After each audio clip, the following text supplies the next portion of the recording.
Okay, so now I'm going to do my piggyback and I'm going to do my IV push.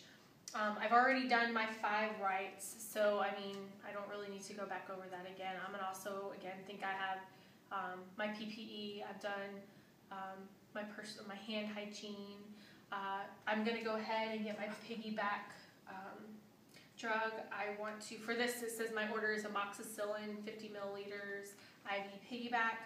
I want to go ahead and check the bag. I'm going to make sure I don't have any crystallization. I want to check the date. I want to check all that wonderful stuff.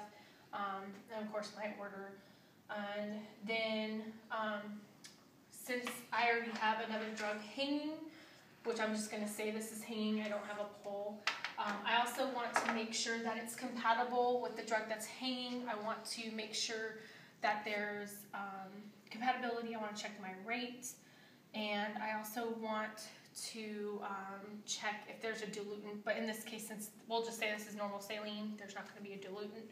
So now that I have that ready, I want to go ahead and get my my connector line, my secondary line, and say that was capped and clean and nice, and I can check this, make sure everything is good, make sure there's nothing in the line, there's no damage to the line, and I want to find where my port is that I'm going to be putting my secondary on. I want to clean that well, and then I want to go ahead and spike my bag. Make sure I'm not touching it. I didn't touch it. I'm going to go ahead and have that ready, hang it. Want to connect it to my port. I had cleaned it, remember. And now I want to prime it. I'm going to use my primary line to help me prime it.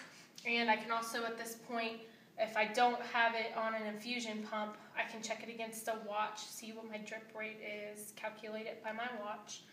And then I want to check everything, make sure it's going. I also would have checked before I started this before I actually start running it, to make sure that the patient's IV is patent. I don't see any vesication. I don't see anything going on there. And I could even at that point, if I wanted to, I could check it by cleaning the port and giving it a little bit of saline just to make sure everything is patent. Then at this point, I want to go ahead, now I know everything is good and running well, I can go ahead and open up both of the lines and go. Then after that is set and done, the next thing I would want to do is, in this case, I'm going to have a IV push, so I want to come down